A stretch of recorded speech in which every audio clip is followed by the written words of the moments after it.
अस्सलाम वालेकुम MD cat aspirants, कैसे हैं आप सब। उम्मीद है कि सब बिल्कुल ठीक ठाक होंगे। तो मुझे पता है कि बहुत सारे बच्चे मुझसे इलेक्ट्रोस्टैटिक्स के इस वाले चैप्टर की रिक्वेस्ट कर रहे थे कि मैम प्लीज़ जो आपने नोट्स हमें दिखाए हैं अपनी वीडियो के अंदर, जिसमें आपने फिजिक्स का बताया इस वाली वीडियो के अंदर, तो प्लीज़ काइंडली मैम उसी को हमें जो है वो समझा भी दें और थोड़ा बता भी दें कि नोट्स बनते किस तरीके से हैं। इस तरह के नोट्स जिसमें हम सामने सारा थ्योरी का काम लिखते हैं और दूसरी साइड पर हम यहाँ पे सारे फार्मूलाज लिखते हैं और यहाँ पे सारी जो है इंपॉर्टेंट वैल्यूज़ जो भी होती हैं वो लिखते हैं। ठीक है, तो आज मैं इंशाल्लाह ताला इसी से आपको पूरा इलेक्ट्रोस्टैटिक वन शॉट के अंदर कवर करवा दूंगी। दूसरा मैं आप लोगों को बता भी दूंगी कि इस तरह के नोट्स किस तरीके से बनते हैं, यानी कि ये वीडियो 2 in 1 होने वाली है। सबसे पहले आप सबका बहुत बहुत बहुत ज़्यादा शुक्रिया। मुझे लिटरली इतनी खुशी होती है ना जब मैं इस तरह देखती हूँ कि मेरे पास माशाल्लाह से इतने अच्छे रिस्पॉन्स आ रहे हैं। ये आप देख सकते हैं माशाल्लाह इतने अच्छे रिस्पॉन्स आ रहे हैं ना कि हर वीडियो पे तकरीबन हमारे पास 2K views, 1.6K views, 5K, 2.7K, ये आप लोगों का प्यार है। और मुझे लिटरली इतनी खुशी होती है जब मैं कमेंट सेक्शन में जाकर बच्चों को देखती हूँ कि जिस तरीके से उन्होंने लिखा हुआ होता है कि येस इंशाल्लाह ma'am, I will do that, yes इंशाल्लाह। आप देखिए मेरे पास कितने सारे माशाल्लाह मैसेज आए कि yes we will crack 180 out of 165, yes we will crack. English और लॉजिकल रीजनिंग का बता दें। इसके अलावा वही 2025 का कि जी मैम हम लोग ज़रूर जो है वो इस पे काम करेंगे और इंशाल्लाह हम लोग जो है वो अपने मार्क्स को अच्छे से बेहतर करते जाएंगे। तो इस तरह के कमेंट्स देखकर ना इतनी ज़्यादा माशाल्लाह मोटिवेशन मिलती है। और कुछ दिनों के अंदर मेरे सब्सक्राइबर अल्हम्दुलिल्लाह इतने हो गए हैं और मेरे लिए ये बहुत बड़ी अचीवमेंट है। और इसीलिए मैं चाहती हूँ कि मैं और ज़्यादा आप लोगों के लिए जितना कर सकती हूँ मैं करूँ। तो बगैर लेट किए वीडियो को स्टार्ट करते हैं। तो जल्दी से अगर अभी तक आप मेरे चैनल पर न्यू हैं तो फ़ौरन से वीडियो को सब्सक्राइब कर लें, क्योंकि लास्ट में मैं आप लोगों को एक बहुत ही ज़्यादा अमेजिंग सी न्यूज़ सुनाने वाली हूँ, लेकिन वो मैं बिल्कुल लास्ट में सुनाऊँगी। उसके लिए इम्पॉर्टेंट है कि चैनल को सब्सक्राइब किया हुआ हो ताकि वो वाली चीज़ आपको मिल जाए। तो फ़ौरन से जाएँ, चैनल को सब्सक्राइब करें, अगर न्यू है कमेंट करें, अगर कोई वीडियो चाहिए और लाइक करते हैं।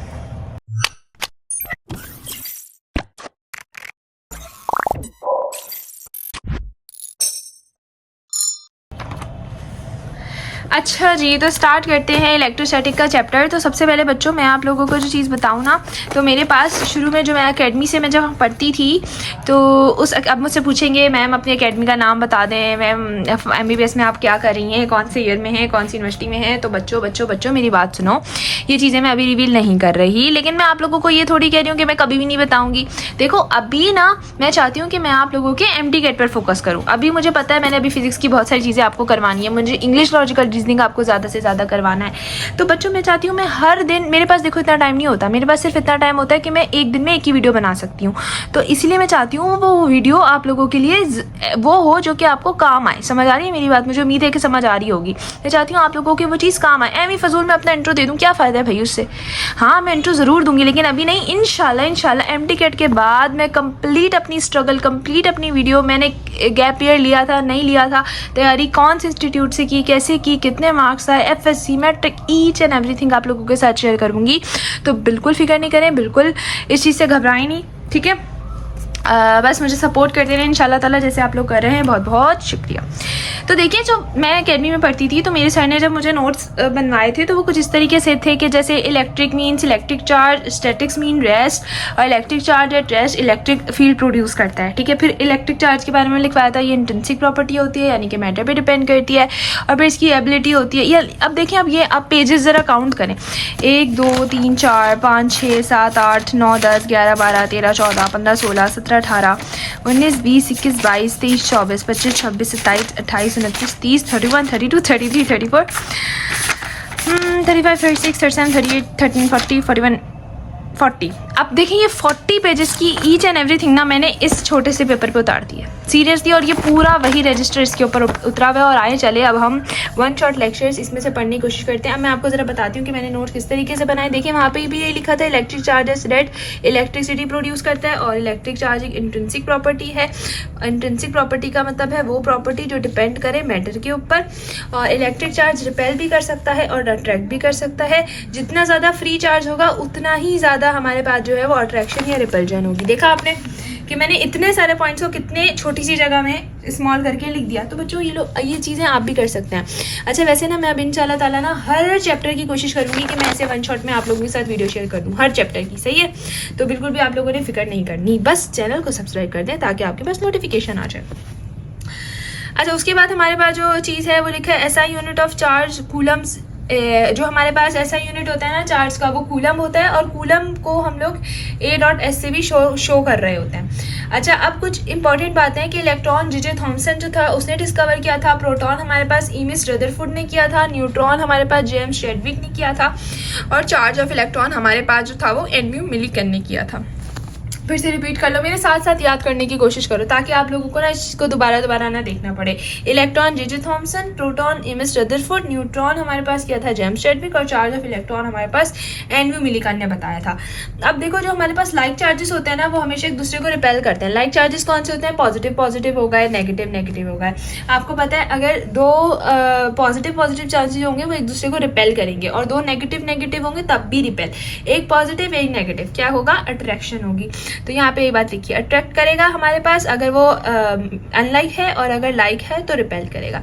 उसके बाद रिपल्सिव प्रॉपर्टी हमेशा पॉजिटिव होती है, अट्रैक्टिव प्रॉपर्टी हमेशा नेगेटिव होती है। ये MTCAT में आ चुका है। अब देखो, आप लोगों को तो नहीं पता था ना, बच्चे क्या करेंगे जब भी रिपल्सिव प्रॉपर्टी देखेंगे और देखेंगे वो नेगेटिव होती है पॉजिटिव, तो बच्चे कहेंगे रिपल्सिव है, दूर जा रहा है तो नेगेटिव होगा। ठीक है, यही कॉन्सेप्ट होता है, लेकिन ऐसा नहीं है। रिपल्सिव प्रॉपर्टी पॉजिटिव कहलाती है, जबकि अट्रैक्टिव प्रॉपर्टी हमारे पास नेगेटिव कहलाती है। ठीक है। अच्छा, मैंने ये लंबाई में बनाया हुआ तो मैं आपको लंबाई में ही पढ़ा रही हूँ, सही है। अच्छा, फिर उसके बाद हमारे पास बात आती है कूलम्स की। कूलम फोर्स है, अट्रैक्शन भी हो सकता है, रिपल्जन भी हो सकता है, किसी दो पॉइंट्स के दरमियान में, उसको हम कूलम्स कहते हैं। इंस्ट्रूमेंट जो कूलम्स के लिए यूज़ होता है वो हमारे पास होता है टर्शनल बैलेंस। अच्छा, कूलम्स लॉ सिमिलर है ग्रेविटेशनल लॉ से। MTCAT के अंदर ये बात पूछी जा चुकी है कि कूलम्स लॉ किसके सिमिलर है? ग्रेविटेशनल के। और एक और बात जो MTCAT के अंदर आ चुकी है कि कूलम्स लॉ को हम एक और नाम क्या दे सकते हैं? इनवर्स स्क्वायर लॉ भी कह सकते हैं। अब परमिटिविटी ऑफ एयर ज़्यादा होती है और परमिटिविटी ऑफ वैक्यूम जो है वो कम होती है। अब परमिटिविटी ऑफ एयर कितनी ज़्यादा होती है? 5 गुना ज़्यादा होती है वैक्यूम से। ठीक है। अच्छा, एयर क्या है? एक इंसुलेटर है, याद रखिएगा। एयर कैसा मीडियम है? इंसुलेटिंग मीडियम है। अच्छा, डिपेंड हमारे पास किस पे करता है? परमिटिविटी मीडियम पे डिपेंड करता है, और सिस्टम जो भी यूनिट का सिस्टम है उस पर डिपेंड करता है। फिर हमारे पास इंपॉर्टेंट चीज़ है डाइइलेक्ट्रिक मीडियम जो है वो इंसुलेटिंग होते हैं और डायपोलर होते हैं। याद रखिएगा, जब कोई चीज़ नॉर्मल मीडियम के अंदर है ना तो उसकी स्ट्रेंथ या उसकी जो हमारे पास चार्ज है वो ज़्यादा होता है। जब वो डाइइलेक्ट्रिक मीडियम पे आ जाता है, क्योंकि डाइइलेक्ट्रिक एक इंसुलेटिंग मीडियम है, इसलिए वो चार्ज को आगे नहीं लेकर जाता, तो इसीलिए वो चार्ज जो है वो कम हो जाता है। ठीक है, इंसुलेट हो जाता है। और डायपोलर मीडियम है और हैव 2 चार्जेस, इलेक्ट्रिकली न्यूट्रल। अच्छा, डाइइलेक्ट्रिक का मतलब होता है उसके अंदर 2 चार्जेस होते हैं, यानी एक पॉजिटिव होगा और एक नेगेटिव होगा, और वो दोनों एक दूसरे को कट डाउन कर रहे होंगे, कैंसिल कर रहे होंगे, इसलिए हम कहते हैं इलेक्ट्रिकली न्यूट्रल होता है। यानी अगर आपसे पूछा जाए डाइइलेक्ट्रिक पॉजिटिव है, नेगेटिव है या न्यूट्रल है, तो डाइइलेक्ट्रिक हमारे पास न्यूट्रल होता है और इंसुलेटिंग होता है। डाइइलेक्ट्रिक रिड्यूस करता है इलेक्ट्रोस्टैटिक फोर्स को, यानी कम कर देता है। अब कितना कम कर देता है? ER टाइम्स कम कर देता है। ये सवाल MTCAT के अंदर आ चुका है। डाइइलेक्ट्रिक नॉर्मल मीडियम को कितना कम करता है? ER time. यानी ER क्या है यहाँ पर? ER का यहाँ पर मतलब है हमारे पास परमिटिविटी। अच्छा, उसके बाद हमारे पास आगे आ रहा है ग्रेविटेशनल फोर्स हमारे पास जो है वो अट्रैक्टिव भी होती है और वीक फोर्स होती है। याद रखिएगा, MTCAT में भी आया हुआ है ग्रेविटेशनल फोर्स स्ट्रॉन्ग फोर्स होती है या वीक होती है, तो ये वीक फोर्स होती है। और इलेक्ट्रोस्टैटिक फोर्स जो होती है ना वो ग्रेविटेशनल से ज़्यादा स्ट्रॉन्ग होती है। ठीक है। और ग्रेविटेशनल और इलेक्ट्रिक जो फोर्स यानी इलेक्ट्रोस्टैटिक जो फोर्स होती है वो तकरीबन एक जैसी होती है, क्योंकि इलेक्ट्रोस्टैटिक का फॉर्मूला होता है K Q1 Q2, और जो हमारे पास ग्रेविटेशनल होती है उसका फॉर्मूला होता है G M1 M2। अच्छा जी, फिर मैंने थोड़ा सा ना कैमरा क्लियर किया, मुझे लग रहा था कि क्लियर नहीं दिख रहा, अब आई थिंक क्लियर दिख रहा है। अच्छा, फिर उसके बाद हमारे पास इलेक्ट्रिक फील्ड की बात की जा रही है। इलेक्ट्रिक फील्ड हमारे पास जो है ना वो एक ऐसा रीजन होता है जो इलेक्ट्रिक चार्ज, जहाँ पर हमें इलेक्ट्रिक चार्ज का इफेक्ट दिख रहा होता है ना, वो हमारे पास इलेक्ट्रिक फील्ड होता है। जैसे फॉर एग्जाम्पल, अगर मैं फॉर एग्जाम्पल बात करूँ कि यहाँ पर अगर हमारे पास एक चार्ज है और वो यहाँ तक अपना रीजन शो कर रहा है, तो इसके यहाँ तक सारा जितना भी रीजन होगा वो सब हम कहेंगे कि इलेक्ट्रिक फील्ड्स हैं। ठीक है। इलेक्ट्रिक फील्ड लाइन्स किसने डिस्कवर की थी? माइकल फेराडे ने डिस्कवर की थी। इलेक्ट्रिक फील्ड लाइंस कैसी लाइंस होती हैं? इमेजिनरी होती हैं। कभी आपने कहीं देखी है इलेक्ट्रिक फील्ड लाइंस? नहीं देखी ना, इसीलिए क्योंकि ये इमेजिनरी लाइंस होती हैं। दूसरा, ये ओरिजिनेट पॉजिटिव से होती हैं और टर्मिनेट नेगेटिव पे होती हैं। ये बहुत इंपॉर्टेंट पॉइंट है। अब यहाँ पे आपको ड्रॉ हुआ दिख रहा है, निकल रही हैं बाहर, निकल रही हैं यानी कि ओरिजिनेट हो रही हैं, तो इस वक्त ये पॉजिटिव है। और जब ये अंदर आ रही होती हैं यानी कि टर्मिनेट हो रही होती हैं तो ये नेगेटिव होती हैं। अच्छा, ये हमेशा परपेंडिकुलर होती हैं सरफेस के। ये आपको सरफेस दिख रही है और सरफेस से कैसे एंगल बना रही है 90 डिग्री का, यानी कि परपेंडिकुलर है और पैरेलल है एक दूसरे के। यानी आप देख रहे हैं ये वाली इससे बिल्कुल पैरेलल है और ये वाली इससे बिल्कुल पैरेलल है और इस तरीके से ये वाली इससे एक यहाँ पर भी होगी। ये 4 होती हैं, ठीक है। ये और भी हो सकती हैं, बहुत सारी हो सकती हैं, वो सब एक दूसरे के पैरेलल होती हैं, कभी भी एक दूसरे के साथ कॉन्साइड नहीं करती, यानी कि इस तरह कभी भी नहीं टकरा सकती, हमेशा एक दूसरे के पैरेलल होंगी। रेडियली आउटवर्ड होती हैं, पॉजिटिव होती हैं। जब ये आप देखेंगे जब ये निकल रही होंगी तो ये रेडियली पॉजिटिव होंगी और जब रेडियली इनवर्ड होती हैं तो ये नेगेटिव होती हैं। याद रखें ये सारी बातें। अब हम इनको क्यों यूज़ करते हैं? ताकि हमें इलेक्ट्रिक फील्ड की डायरेक्शन या इलेक्ट्रोस्टैटिक फोर्स की डायरेक्शन का मालूम हो सके, हमें पता चल सके कि उनकी डायरेक्शन किधर है। जहाँ उनकी डायरेक्शन होगी वहीं इलेक्ट्रिक फील्ड की डायरेक्शन होगी। इलेक्ट्रिक फील्ड हमारे पास इलेक्ट्रिक फील्ड इंटेंसिटी क्या होती है? Force experience by positive charge in the field of source charge. यहाँ पर एक चार्ज है और ये उस चार्ज की फील्ड है। अब यहाँ पर जितनी भी फोर्स है जो कि एक पॉजिटिव फील्ड चार्ज को महसूस हो रही है वो उसकी इंटेंसिटी है। देखिए हर फोर्स की कोई ना कोई इंटेंसिटी होती है। इंटेंसिटी मतलब उसकी स्ट्रेंथ, अब वो ज़्यादा भी हो सकती है और कम भी हो सकती है। Gauss is a smaller unit of intensity. याद रखिएगा, बहुत इंपॉर्टेंट पॉइंट है। इंटेंसिटी का छोटा यूनिट हमारे पास गॉस होता है और यहाँ पर इलेक्ट्रिक फील्ड जो हमारे पास है ना वो हमारे पास वेक्टर और यहाँ पे डायरेक्शन अलोंग द फोर्स हमारे पास जो है ना वो यूज़ हो रही होती है। अब जैसे यहाँ पे मैं आपको बताऊँ कि हमारी जो इलेक्ट्रिक फील्ड इंटेंसिटी है वो किस पे डिपेंड करती है? चार्ज पे डिपेंड करेगी और इन्वर्सली प्रोपोर्शनल है चार्ज के, और जो है हमारे पास डायरेक्टली प्रोपोर्शनल है चार्ज के, इन्वर्सली प्रोपोर्शनल है आर स्क्वेयर यानी उसके रेडियस का स्क्वेयर, और डायरेक्टली प्रोपोर्शनल है मीडियम बिटवीन द चार्ज के। अब यहाँ पे कुछ फॉर्मूलाज हैं। अगर लाइक चार्जेस होंगे तो E1 E2 से माइनस होगा। फॉर सिमिलर चार्जेस E 0 हो जाएगा न्यूट्रल पॉइंट पे। फॉर अनलाइक चार्जेस, अगर अनलाइक चार्जेस हैं तो E प्लस E2 हो जाएगा, और अगर अनलाइक चार्जेस ही सिमिलर हैं तो हमारे पास E मैक्सिमम यानी 2E के बराबर आ जाएगा। ये आप लोगों को जब समझ आएगा जब मैं आप लोगों को इंशाल्लाह अनीस हुसैन के MCQ सॉल्व करवाऊंगी। इंशाल्लाह वो भी मेरी कोशिश होगी, मैं आज में ही डाल दूँ वीडियो, इंशाल्लाह मेरी पूरी कोशिश है। तो फिर आप लोगों को ना ये फॉर्मूलाज यूज़ करना आ जाएंगे, कैसे यूज़ करते हैं, कौन से क्वेश्चन में यूज़ कर सकते हैं। अच्छा, फॉर लाइक चार्जेस या neutral point between two charge near smaller magnitude. अगर हम लाइक चार्जेस की बात करें तो लाइक चार्जेस न्यूट्रल पॉइंट पे होते हैं और दो चार्ज के दरमियान होंगे और सिमिलर मतलब जो सबसे छोटा मैग्नीट्यूड है उसके पास होंगे। और अगर अनलाइक चार्जेस की बात करें तो वो भी न्यूट्रल पॉइंट में होंगे लेकिन वो आउटसाइड होंगे ना, दोनों चार्जेस के आउटसाइड। लेकिन जो लाइक चार्जेस हैं वो हमारे पास आउटसाइड नहीं होते। फिर इलेक्ट्रिक फ्लक्स की बात करें तो फ्लो ऑफ इलेक्ट्रिक लाइन, जितनी भी इलेक्ट्रिक लाइन का फ्लो है उसको हम इलेक्ट्रिक फ्लक्स कहते हैं। अगर हम बात करें कि इसकी डायरेक्शन कैसी है, अगर आपसे एमडीकेट में पूछें कि इलेक्ट्रिक फ्लक्स की डायरेक्शन बताएं वेक्टर एरिया के अकॉर्डिंग तो पैरेलल होगी। अगर पूछें इलेक्ट्रिक फ्लक्स की डायरेक्शन बताएं प्लेन या फिर सरफेस एरिया के अकॉर्डिंग तो फिर वो परपेंडिकुलर होगी। ठीक है, ये दो अलग अलग बातें हैं। अच्छा, वेक्टर एरिया होता क्या है भाई? वेक्टर एरिया जो है हमारे पास from where electric field line emit, वो जगह होती है जहाँ से इलेक्ट्रिक फील्ड लाइंस निकल रही हैं, इमिट हो रही हैं, वो हमारे पास कहलाता है वेक्टर एरिया। अब इलेक्ट्रिक फ्लक्स क्या होता है? इलेक्ट्रिक फ्लक्स होता है हमारे पास dot product electric field intensity का और वेक्टर एरिया का। डॉट प्रोडक्ट है इलेक्ट्रिक फील्ड इंटेंसिटी का और वेक्टर एरिया का। यहाँ तक उम्मीद है अच्छी चीज़ें क्लियर हो गई होंगी। अब हम लोग नेक्स्ट पॉइंट पे आ जाते हैं। मैक्सिमम इलेक्ट्रिक फ्लक्स कब होगा? अब देखो, अब मैंने पीछे पढ़ा है इलेक्ट्रिक फ्लक्स हमारे पास कैसी क्वांटिटी है? स्केलर क्वांटिटी है। तो जब स्केलर क्वांटिटी है तो जीरो को अगर हम निकालेंगे तो जीरो हमारे पास पैरेलल आएगा। यानी अगर हमारे पास इलेक्ट्रिक फ्लक्स जो है अगर हमने मैक्सिमम देखना है तो वो 0 डिग्री पे होगा, यानी जब वो एक दूसरे के पैरेलल होंगे इलेक्ट्रिक फ्लक्स तब मैक्सिमम होगा। अगर वो एक दूसरे के एंटी पैरेलल होगा यानी 180 डिग्री पे होगा तो मिनिमम होगा, कम से कम होगा। अब जीरो इलेक्ट्रिक फ्लक्स कब होता है? जब परपेंडिकुलर हो जाएंगे यानी कि 90 डिग्री पे हो जाएंगे। अब इसको ना दो नाम दिए जाते हैं। 90 डिग्री पे कब होता है? जब इनवर्ट फ्लक्स बराबर हो जाता है आउटवर्ड फ्लक्स के, तब हमारे पास हम कहते हैं कि अब इलेक्ट्रिक फ्लक्स जो है वो 0 हो चुका है। सही है बच्चों, यहाँ तक उम्मीद है चीज़ें क्लियर हो गई होंगी। इसको अभी फिलहाल रट लो कि अगर इलेक्ट्रिक फील्ड मैक्सिमम होगी तो 0 डिग्री, मिनिमम पूछ रहे हैं तो एंटी पैरेलल यानी 180 डिग्री, और बिल्कुल 0 पूछ रहे हैं तो परपेंडिकुलर। ठीक है। अच्छा, फिर गॉस लॉ क्या है हमारे पास? Gauss law is electrical field intensity passing through any point outward flux is called surface is equals to net charge close by surface time। अब गॉस लॉ क्या होता है हमारे पास? गॉस लॉ एक्चुअली हमारे पास एक इलेक्ट्रिक फील्ड इंटेंसिटी है, यानी इलेक्ट्रिक फील्ड की वो ताकत है जो किसी एक पॉइंट से गुजर रही है। ठीक है, किसी भी एक सरफेस एरिया के एक पॉइंट से गुजर रही है। अब यहाँ पर हमारे पास जो गॉस लॉ है वो 1/E0 के बराबर होता है। गॉस लॉ डिपेंड करता है हमारे पास 2-3 चीज़ों पर ना। वैसे हमेशा MTCAT में ना आपसे पूछा गया है 2-3 दफ़ा इस तरह का क्वेश्चन कि गॉस लॉ किस पे डिपेंड करता है। तो गॉस लॉ हमारे पास मोस्टली ओरिएंटेशन पर डिपेंड कर रहा होता है, उसकी जगह, इलेक्ट्रिक फील्ड की जगह और उसकी ओरिएंटेशन कहाँ से, उस पर डिपेंड करता है। बाकी हमारे पास मीडियम पे भी डिपेंड कर रहा होता है और इलेक्ट्रिक फील्ड इंटेंसिटी पर भी डिपेंड कर रहा होता है गॉस लॉ, सही है। But mostly Gauss law orientation पे डिपेंड करता है, याद रखना। फिर इलेक्ट्रिक फ्लक्स डेंसिटी वो लाइन्स हैं जो पास हो रही हैं थ्रू किसी भी पर्टिकुलर एरिया। अब देखिए इलेक्ट्रिक फ्लक्स डेंसिटी क्या मतलब है, हमने पढ़ा इलेक्ट्रिक फील्ड इंटेंसिटी यानी कि ताकत, इलेक्ट्रिक फील्ड लाइंस की ताकत। और इलेक्ट्रिक फ्लक्स डेंसिटी क्या है, वो लाइन जो कि पास हो रही है किसी एक एरिया से। अब फॉर एग्जांपल मैं बोलूँ कि मैंने ये एरिया मार्क कर लिया, अब इस एरिया में से जितनी भी लाइट पास हो रही है ना वो सारी हमारे पास इलेक्ट्रिक फ्लक्स की डेंसिटी है।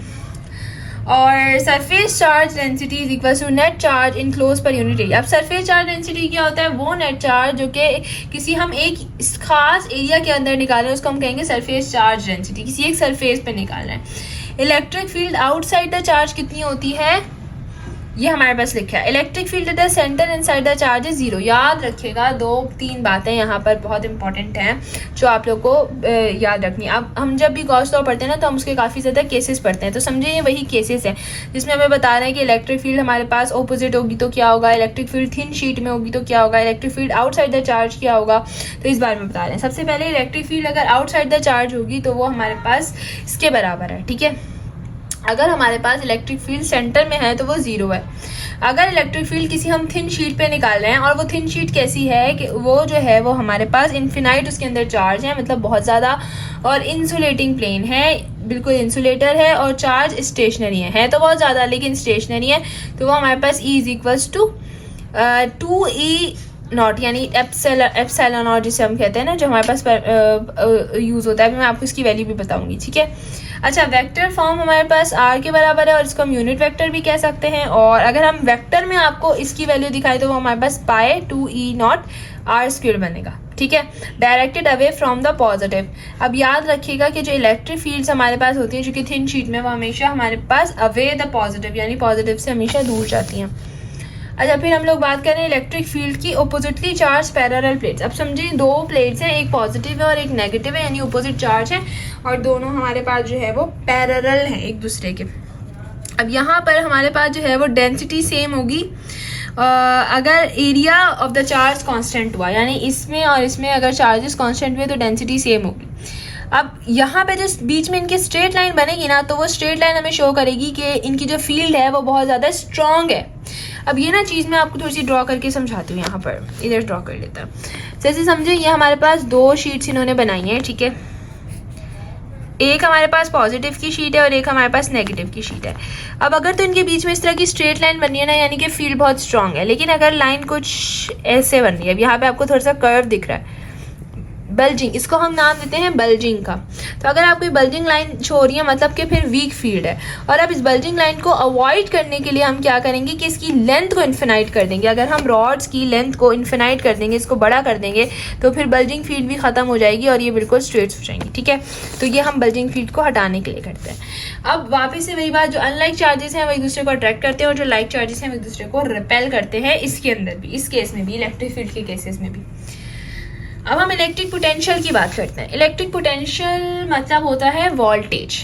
लॉस हो रही है पोटेंशियल एनर्जी, यानी कि नेगेटिव हो रहा है, और नेगेटिव जब होता है तो work done by the system होता है। जब वर्क डन सिस्टम कर रहा होता है तो हम उसको नेगेटिव में लेते हैं, और जब वर्क डन नेगेटिव में होगा तो हमारे पास जो पोटेंशियल एनर्जी है उसका लॉस हो रहा होता है। अगर हम बात करें गेन ऑफ पोटेंशियल एनर्जी की, तो वर्क डन पॉजिटिव है और work done against the field हो रहा है, तो फिर वो हमारे पास पॉजिटिव आएगा। अब work done per unit charge हमारे पास इलेक्ट्रोड पोटेंशियल कहलाता है। MTCAT में पूछा जा चुका है, work done per unit charge क्या कहलाता है, electrode potential. Voltage state change नहीं करने देता चार्ज को, सेम एज इनर्शिया। अब जैसे आपको पता है कि जो वोल्टेज है वो चार्ज को अपनी जो अपनी स्टेट है ना, अगर चार्ज रेस्ट में या मोशन में, तो उसको चेंज नहीं करने देता वोल्टेज को वैसे ही रखना चाहता है। जैसे फॉर एग्जांपल इनर्शिया क्या करता है, इनर्शिया आपकी स्टेट को मेंटेन करता है, सही है। अच्छा जी, फिर हमारे पास बात आ रही है इलेक्ट्रिक पोटेंशियल की। अच्छा, इलेक्ट्रिक पोटेंशियल में हमारे पास बात आ रही है कि work done on positive charge move it from low potential to high potential. याद रखिएगा, जब भी किसी भी चार्ज के ऊपर हम वर्क डन करेंगे, किसी भी चार्ज के ऊपर वर्क डन होगा तो वो हमारे पास लो पोटेंशियल से हाई पोटेंशियल पर चला जाएगा। लो पोटेंशियल मतलब VL, V से वोल्टेज, और लो मतलब L से मतलब लो। तो लो वोल्टेज यानी लो पोटेंशियल से हाई पोटेंशियल की तरफ चला जाएगा। और अब जब भी हमने चेंज इन पोटेंशियल निकालना होगा तो हम हाई में से लो को माइनस कर देंगे। अब यहाँ पे कुछ चीज़ें जो आपको समझने की बहुत ज़्यादा ज़रूरत है। एक सेकेंड, अब ठीक है, ओके। तो देखिए फॉर एग्जांपल समझे कि 5 वोल्ट था और 5 वोल्ट से अब 3 वोल्ट हो चुका है। तो हमारे पास जो सबसे पहले 5 वोल्ट था वो हमारे पास हाई वोल्टेज है, और ये जो 3 वोल्ट है ना, ये हमारे पास लो वोल्टेज है। तो अगर हमने चेंज इन वोल्टेज निकालना है, यानी कि हमने क्या निकालना है, इलेक्ट्रोड पोटेंशियल का डिफरेंस निकालना है, तो हम 5 में से 3 को माइनस कर देंगे और जो हमारे पास आंसर आएगा जैसे कि 2, तो वो हमारे पास क्या होगा, इलेक्ट्रिक पोटेंशियल डिफरेंस होगा। अच्छा, अगर वर्क डन स्टोर हो किसी भी बॉडी के अंदर तो हम कहते हैं कि वो या तो उसका इंटरनल वर्क डन है या फिर वो उसकी पोटेंशियल एनर्जी है। अब ये बहुत ज़्यादा इंपॉर्टेंट बात है, एमटीकेट के अंदर पूछी जा चुकी है। बच्चों, जहाँ मैं बोलती हूँ एमटीकेट के अंदर पूछी जा चुकी है, इसका मतलब है कि वो पास पेपर का हिस्सा है।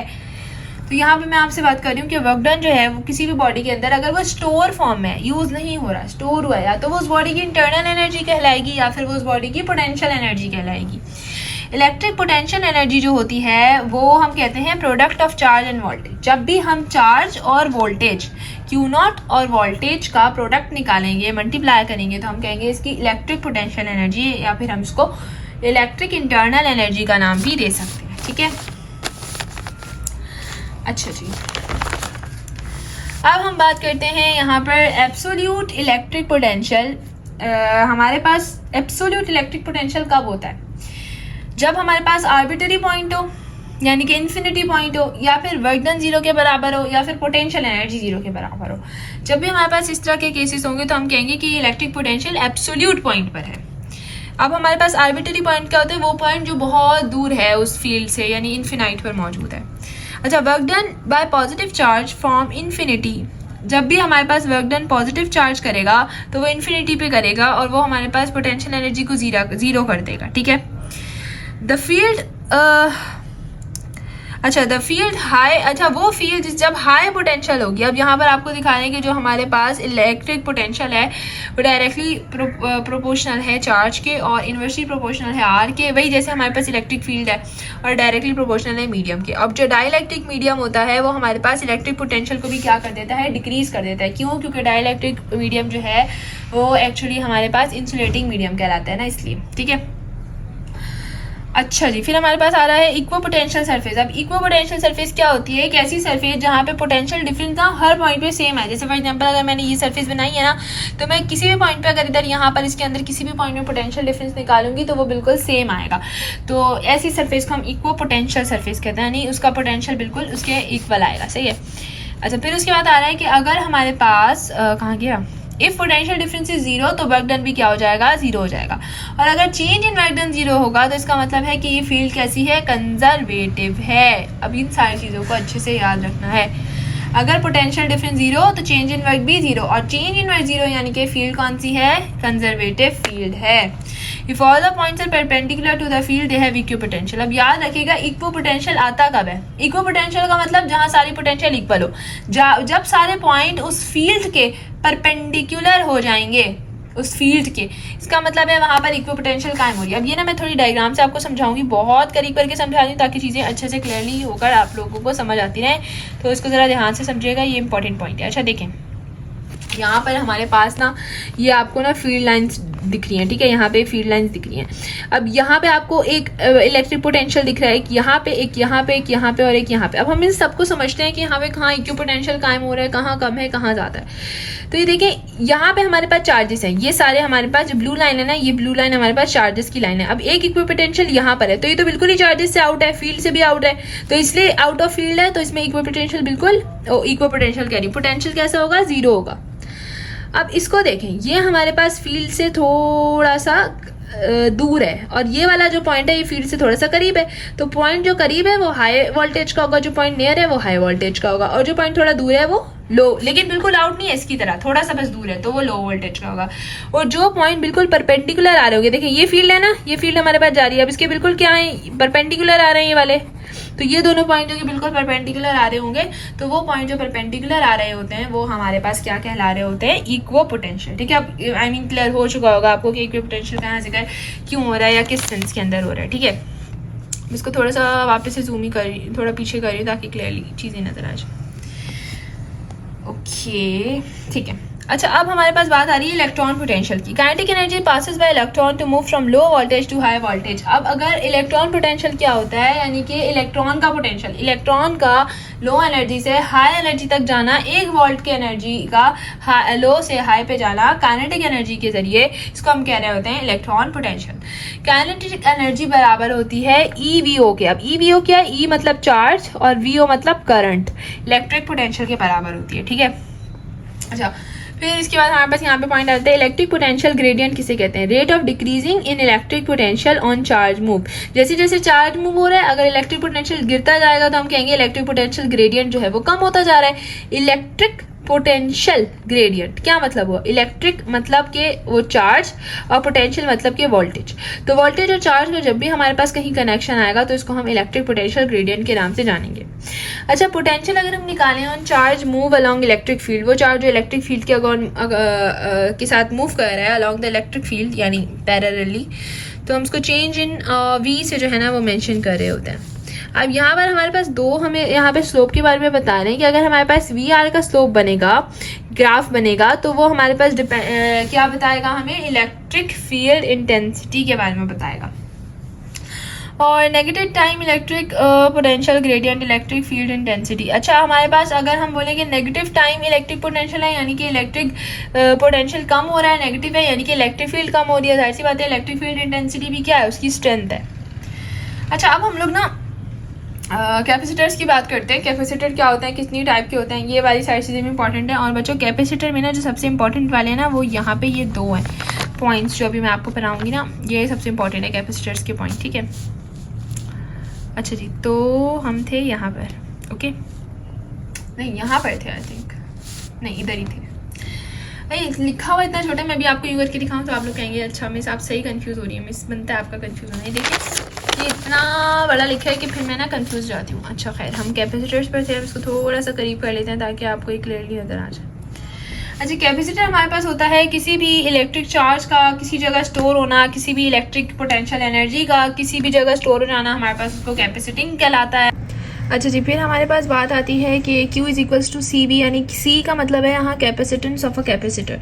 अब हम कैपेसिटेंस की बात कर लेते हैं, अभी हमने कैपेसिटर की बात करी, अब हम कैपेसिटेंस क्या होता है, वो एबिलिटी किसी भी चार्ज के अंदर कि वो कितने इलेक्ट्रिक चार्ज स्टोर कर सकता है, किसी भी कैपेसिटर के अंदर वो कैपेसिटी कि वो कितना चार्ज कितना पोटेंशियल एनर्जी स्टोर कर सकता है, उसको हम कैपेसिटेंस कहते हैं। और कैपेसिटेंस का फॉर्मूला होता है Q/V। अच्छा कैपेसिटेंस डिपेंड करता है जियोमेट्री पे या फिर शेप पर। ठीक है, अब प्रिंसिपल ऑफ कैपेसिटर हमें बताता है कितनी ज़्यादा कैपेसिटी होगी ना तो उतना ही कम अगर वोल्टेज होगा, मतलब तो अगर चार्ज है ना वो कांस्टेंट रहेगा, मतलब चार्ज एक उसमें कांस्टेंट रह सकता है अगर हमारे पास कैपेसिटेंस ज़्यादा होगी और वोल्टेज जो है वो कम होगी। ठीक है, अच्छा डाइइलेक्ट्रिक मीडियम क्या होता है, इंसुलेटिंग मीडियम होता है, और वो हमारे पास प्रेजेंस होता है ऑफ जैसे हमारे पास अगर हम बात करें ना प्रेजेंस हमारे पास है अगर डाइइलेक्ट्रिक मीडियम का, तो हमारे पास कैपेसिटेंस इंक्रीज होती है, जबकि हमने पीछे पढ़ा है कि डाइइलेक्ट्रिक मीडियम से हमारे पास इलेक्ट्रोस्टैटिक फोर्स भी डिक्रीज हो रही होती है, और हमने पढ़ा हमारे पास इलेक्ट्रिक पोटेंशियल भी डिक्रीज हो रही होती है। जबकि अगर हम बात करें डाइइलेक्ट्रिक मीडियम की, तो डाइइलेक्ट्रिक मीडियम में जो हमारे पास कैपेसिटेंस होती है वो बढ़ जाती है, और कितना टाइम बढ़ेगी, ER टाइम बढ़ेगी। ER क्या है, स्पेसिफिक इंडक्टिविटी ऑफ कैपेसिटी। ठीक है, अच्छा अब ना कुछ बातें हम लोग कर लेते हैं सीरीज कॉम्बिनेशन के हवाले से और पैरेलल कॉम्बिनेशन के हवाले से। जो हमारे पास सीरीज कॉम्बिनेशन होता है ना वो हमारे पास एंड टू एंड कॉम्बिनेशन होता है, यानी कि उसमें ना कोई अलग वो नहीं होता तो, और उसके अंदर हमारे पास एक ही पाथ होता है। मतलब अगर जैसे आपने शादी हॉल में देखा होगा कि एक ही तरह की जो लाइटें लगी होती है, जैसे अगर घर को कोई सजाता है तो वो सारी लाइटें एक ही बटन से ऑन हो रही होती है ना, जो सजा हुआ घर होता है आगे से, तो वैसे ही सेम हमारे पास हो रहा होता है। डाइलेक्ट्रिक सीरीज़ के अंदर, सीरीज़ कॉम्बिनेशन के अंदर। और उसमें एक बात होता है और करंट कांस्टेंट होता है, जो हमारे पास वोल्टेज होता है वो बदलता रहता है। और इक्विवेलेंट ना हमेशा उसका सबसे कम होगा, और सारे उसको अगर हम मिलाएंगे ना, उसके सारे वोल्टेजेस को मिलाएंगे तो इक्विवेलेंट सबसे कम होता है। जबकि अगर हम पैरेलल की बात करें तो वो साइड को नहीं, साइड में लाइक नहीं होता, वो साइड बाय साइड होता है, जबकि ये एंड टू एंड होता है। और यहाँ पे हमारे पास इसमें ज़्यादा पाथ होते हैं, करंट जो है इसमें वेरिएबल होता है, जबकि वोल्टेज इसमें कांस्टेंट रहता है, और इक्विवेलेंट जो है वो सबसे ज़्यादा होता है। बाकी सारे उससे अगर हम इक्विवेलेंट निकालेंगे ना तो वो ज़्यादा होगा इसमें, ठीक है। इसी तरीके से कैपेसिटर स्टोर जो करता है वो electric potential in the form of electric field है, यानी कैपेसिटर हमारे पास इलेक्ट्रिक पोटेंशियल एनर्जी को इलेक्ट्रिक फील्ड की सूरत में जो है वो कर रहा होता है स्टोर। और एसी कैपेसिटर कौन सा होता है, जो हमारे पास पोलैरिटी को चेंज करता है कंटिन्यूसली, यानी उसकी डायरेक्शन चेंज होती रहती है और 50% एनर्जी उसमें स्टोर होती है। जबकि जो डीसी कंडक्टर होता है वो भी इंसुलेटिंग कंडक्टर होता है, जबकि एसी कैपेसिटर हमारे पास कंडक्टर होता है और डीसी कैपेसिटर हमारे पास इंसुलेटर होता है।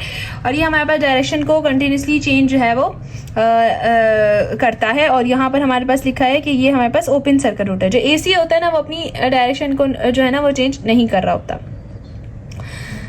अच्छा, फिर हम बात करते हैं 100% एनर्जी सप्लाई होती है, ओपन सर्किट है, जबकि हमारे पास इसकी एग्जांपल एडाप्टर भी है। Time taken by capacitor to charge maximum value, ये इंपॉर्टेंट वैल्यू याद रखना, कैपेसिटर को मैक्सिमम वैल्यू तक चार्जेस को ले जाने में 63.2% जो है ना वो लग रही होती है। अच्छा बच्चों, एक चीज़ मैं इसमें रिपीट कर दूँ कि जो डीसी कैपेसिटर होता है वो हमारे पास डायरेक्ट होता है, यानी कि उसका सिर्फ एक रास्ता होता है जाने का, जबकि जो हमारे पास एसी कैपेसिटर होता है वो बहुत सारी डायरेक्शन में जा सकता है और पोलैरिटी को चेंज कर सकता है। अब हम ना जल्दी से बात कर लेते हैं, कुछ फार्मूलाज हैं इसके यहाँ पर और यहाँ पे कुछ वैल्यूज़ हैं इसकी, तो हम जल्दी से उनके हवाले से भी बात कर लेते हैं ताकि एक ही वीडियो के अंदर ये दोनों चीज़ें हमारे पास कंप्लीट हो जाएं।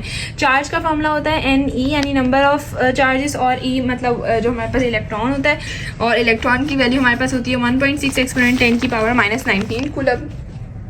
एक सेकेंड, ओके। अगर हमने यहाँ से n की वैल्यू निकालनी है तो हम Q/E से भी इसकी वैल्यू निकाल सकते हैं। एक कूलम बराबर होता है 6.25 एक्सपोनेंट 18 इलेक्ट्रॉन के। और हम कूलम्स लॉ की बात करें तो कूलम्स लॉ बराबर होता है F(Q1Q2)/r²। उसमें जो K होता है वो 8.995 एक्सपोनेंट 10 की power 9 newton metre square C square के बराबर होता है।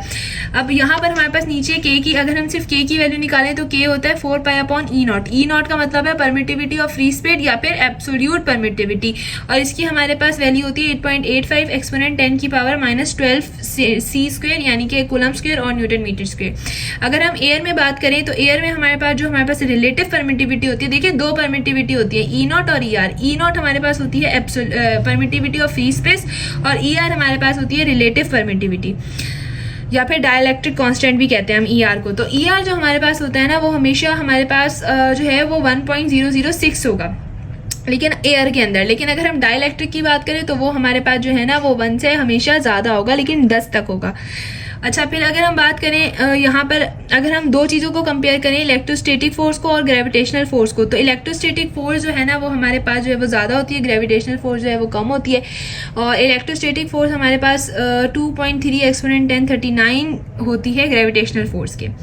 अच्छा, फिर हम इधर आ जाते हैं। यहाँ पर हमारे पास ER बराबर होता है, ER क्या है, रिलेटिव परमिटिविटी, E/E0 के बराबर है, यानी मीडियम अपॉन फ्री स्पेस के जो है ना वो ये बराबर होता है। अच्छा, इलेक्ट्रिक फ्लक्स हमें पता है कि डॉट प्रोडक्ट है, तो इसलिए हम इसको E dot change in A/E cos theta से लिखते हैं। E क्या है हमारे पास, यहाँ पर हमारे पास इलेक्ट्रिक इंटेंसिटी, और यहाँ पर हमारे पास जो चेंज इन A है यानी कि एरिया के कितना चेंज आ रहा है, तो पर यूनिट एरिया कितनी इलेक्ट्रिक इंटेंसिटी है वो हम इलेक्ट्रिक फ्लक्स में कहते हैं, और इसके आगे हम cos थीटा लगाते हैं क्योंकि ये डॉट प्रोडक्ट है। अच्छा, इलेक्ट्रिक फ्लक्स डेंसिटी की बात करें तो ये हमारे पास वेक्टर प्रोडक्ट है, और इसका फॉर्मूला होता है change in Q upon change in A, और यूनिट होता है N/C। सरफेस चार्ज डेंसिटी हमारे पास स्केलर क्वांटिटी है, और ये Q upon change in A यानी एरिया, चार्ज अपॉन एरिया के बराबर होता है, और इसका हमारे पास जो यूनिट होता है वो कूलम पर मीटर स्क्वायर होता है। अच्छा, इलेक्ट्रोड पोटेंशियल एक स्केलर क्वांटिटी है, और इसका यूनिट होता है E dot change in R। E electric field है, और चेंज इन R हमारे पास क्या है, यहाँ पर डिस्प्लेसमेंट है किसी भी चार्ज की, किसने कितना चार्ज कितनी डिस्प्लेसमेंट के अंदर कवर किया। एब्सोल्यूट इलेक्ट्रिक पोटेंशियल जो है वो V = KQ/R के बराबर होता है। एब्सोल्यूट पोटेंशियल अगर हम बात करें डाइलेक्ट्रिक की, तो डाइलेक्ट्रिक फिर हमारे पास V के ऊपर ये लग जाता है, और ये हमारे पास बराबर होता है V/ER के, क्योंकि यहाँ पे डाइलेक्ट्रिक कांस्टेंट आ जाता है, ठीक है। अच्छा, फिर हम बात करें change in V/ change in R, हमारे पास पोटेंशियल ग्रेडियंट कहलाता है। Force on charge lies between, अब पोटेंशियल ग्रेडियंट हमारे पास क्या है, change in V upon change in R. अच्छा, वो फोर्स जो कि दो चार्जेस के बीच में है या पैरेलल प्लेट्स के बीच में है उसको हम एफ अपॉन क्यू नॉट से या फिर change in V upon change in R से भी यानी कि पोटेंशियल ग्रेडियंट से भी उसको जाहिर कर सकते हैं। Q is equals to C V होता है। Q यहाँ पर हमारे पास कैपेसिटर्स का चार है, C का मतलब है कैपेसिटेंस, ठीक है। अच्छा, कैपेसिटेंस हमारे पास जो है वो एक्चुअली बराबर होती है, कैपेसिटेंस जो है Q अपॉन V के बराबर होती है, चार्ज अपॉन वोल्टेज के। सीरीज में हमारे पास जब कॉम्बिनेशन बनता है तो 1 अपॉन C बराबर होता है 1C1 प्लस 1C2 1C3, ठीक है। और इक्वल कैपेसिटेंस का सीरीज में फॉर्मूला होता है C अपॉन N का। पैरेलल हमारे पास C बराबर होता है C+1 C+2 यानी कैपेसिटेंस एक उसकी दूसरे की तीसरे उसकी, और वो equal capacitance N upon C के बराबर होती है। जो एनर्जी स्टोर्ड होती है सीरीज के अंदर वो बराबर होती है 1 अपॉन 2Q स्क्वायर C के, और ये इन्वर्सली प्रोपोर्शनल होती है कूलम्स के। जबकि एनर्जी स्टोर जो पैरेलल में होती है वो U बराबर होता है 1 अपॉन 2CV स्क्वायर के, और ये हमारे पास डायरेक्टली प्रोपोर्शनल होता है कूलम्स के। फिर हमारे पास जो एनर्जी स्टोर है कैपेसिटर के अंदर उसका ये फॉर्मूला है, और वो डायरेक्टली हमारे पास जैसे अब ये वाला जो फॉर्मूला है ना, सेम यही वाला फॉर्मूला इधर लिखा हुआ है, बस ए डी की जगह यहाँ पर ई का स्क्वायर लगाया हुआ है। तो ये फॉर्मूला ना अभी आप सिर्फ अपने पास नोट डाउन कर लें, जब आप अनीस हुसैन की MCQ सॉल्व करवाऊंगी ना वहाँ फिर ये आपको समझ आएगा कि फॉर्मूला हमारे पास कहाँ कहाँ यूज़ हो रहा है। अच्छा, यहाँ तक मैं समझा चुकी थी। फिर इलेक्ट्रिक फील्ड इंटेंसिटी हमारे पास उसका जो फॉर्मूला होता है वो एफ अपॉन क्यू नॉट होता है, यानी कि फोर्स अपॉन चार्ज, और इसका जो हमारे पास यूनिट होता है, जो इंपॉर्टेंट यूनिट होता है ना, वो V अपॉन एम होता है, ठीक है। ये इसका इंपॉर्टेंट यूनिट है, याद रखिएगा। अच्छा, V अपॉन एम का मतलब गॉस भी होता है, और गॉस इलेक्ट्रिक फील्ड इंटेंसिटी का सबसे छोटा यूनिट है। इलेक्ट्रिक फील्ड इंटेंसिटी किसी भी पॉइंट चार्ज पे अगर हमने निकालनी है तो उसका फॉर्मूला होता है F is equals to KQ square upon R square. FE FA। अच्छा, यहाँ पर हमारे पास जो इम्पोर्टेंट पॉइंट है ना वो ये है कि अगर हमने जो हमारे पास किसी भी प्रोटॉन अगर किसी जगह पे प्लेस है ना, और मतलब कि MTCAT में सवाल आ चुका है कि हमारे पास जो इलेक्ट्रोस्टैटिक फोर्स है, समझे कि वो ग्रेविटेशनल फोर्स के बराबर है और प्रोटॉन वहाँ पे प्लेस है, तो प्रोटॉन का मास कितना होगा या इलेक्ट्रिक फील्ड इंटेंसिटी उस जगह पे कितनी होगी। तो इलेक्ट्रिक फील्ड इंटेंसिटी अगर पूछे तो वो 1 एक्सपोनेंट -7 होगी, और अगर मास ऑफ इलेक्ट्रॉन पूछे तो वो 1.6 एक्सपोनेंट 10 की पावर -27 है। ये मैंने इसलिए ऐड किया क्योंकि पास पेपर का सवाल है। फिर यूनिट ऑफ इलेक्ट्रिक फ्लक्स अगर हम बात करें तो वो हमारे पास यूनिट हमारे पास V.M होता है, और वो इस तरीके से ड्राइव होता है।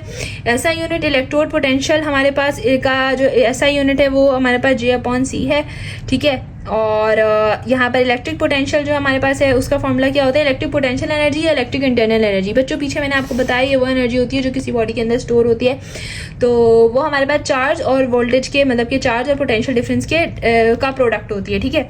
और हमारे पास अगर 1 EV निकालें तो वो बराबर होता है 1.6 एक्सपोनेंट 19 जूल की, और अगर उसी जूल को EV के अंदर कंडक्ट करना है तो वो बराबर होता है 6.25 एक्सपोनेंट 10 की पावर 8 EV के। अच्छा, ये दोनों की वैल्यूज मैंने इसलिए लिखी है क्योंकि MTCAT के अंदर ना बहुत सारे ऐसे सवाल आते हैं कि आपको क्वेश्चन जूल्स में दिया हुआ है और आंसर आपसे ईवी में मांग रहे होते हैं, इलेक्ट्रॉन वोल्ट में, या फिर इलेक्ट्रॉन वोल्ट में सवाल होता है और आंसर में कहते हैं कि इसको जूल्स में लिखें, तो ये आपको कन्वर्जन इसकी पता होनी चाहिए।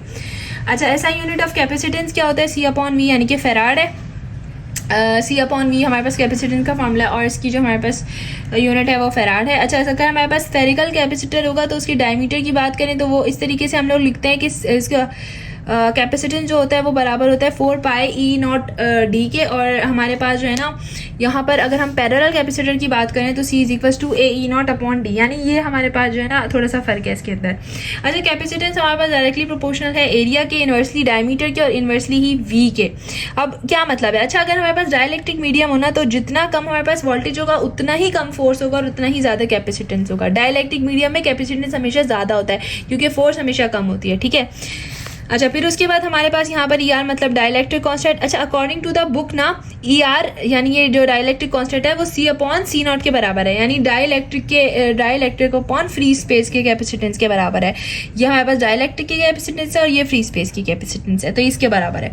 अच्छा, अब ये जो इंपॉर्टेंट चीज़ है ना ये बहुत इंपॉर्टेंट है, the lesser the time constant the rapid the charge और डिस्चार्ज रेट। जितना कम टाइम उतना ही ज़्यादा हमारे पास डिस्चार्ज या फिर उसका रेट जो होता है ना वो होता है। बच्चों, ये मैंने आप लोगों को पूरा इलेक्ट्रोस्टैटिक का चैप्टर बता दिया। अब जो मोस्ट इंपॉर्टेंट बात मैंने आप लोगों के साथ शेयर करनी थी वो ये थी कि इंशाल्लाह ताला अगस्त के स्टार्टिंग वीक के अंदर मैं एक दिन ऐसा सजेस्ट करूंगी जो मैं आप लोगों को इंशाल्लाह अपने आने वाली वीडियोस के अंदर ही बताऊंगी, लेकिन उसके लिए ज़रूरी है कि आप मेरी वीडियोस देखते रहें। उधर मैं इंशाल्लाह सब बच्चों को बता दूंगी वो दिन। कि वो कौन सा दिन होने वाला है। अगस्त का फर्स्ट वीक का वो ऐसा दिन मैं रखूंगी। वैसे आप लोग कमेंट भी कर सकते हैं कि आप लोग कौन से दिन फ्री होंगे अगस्त में। तो मेरे पास जितने ज़्यादा कमेंट आएंगे ना, मैं वही दिन फिर सेलेक्ट कर लूँगी, ठीक है। अगस्त में आप लोगों ने स्टार्टिंग के वीक का मुझे कोई भी एक दिन बता देना है। उस दिन मैं पूरा आपका first year biology one shot में आपको लाइव आके पढ़ाऊंगी यूट्यूब के ऊपर, यानी कि लाइव आपके साथ वन शॉट बायोलॉजी में लेकर चलूंगी आपके सामने। जो सवाल होगा, जो क्वेश्चन होगा, लाइव आप मुझसे पूछ सकेंगे यूट्यूब के ऊपर। कोई एक टाइम हम सजेस्ट